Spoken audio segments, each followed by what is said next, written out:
kasi mali yung gagawin nilang pagboto eh. Mali ba tayo sa mga rules, mali yung proseso.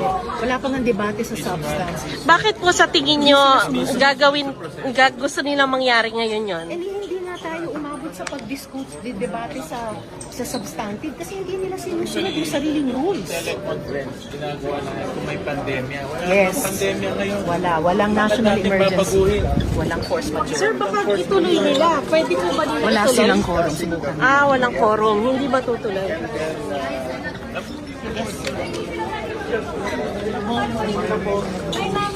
Saan po ang tuloy nyo ngayon, Sir Sherwin?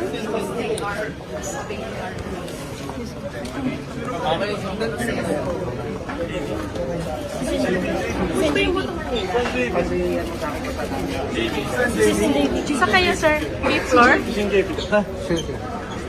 Sir, sa kayo ngayon? Is fifth floor? Pwede magbotohan kasi Wala silang quorum. Wala silang quorum. We have no quorum. Okay, sir.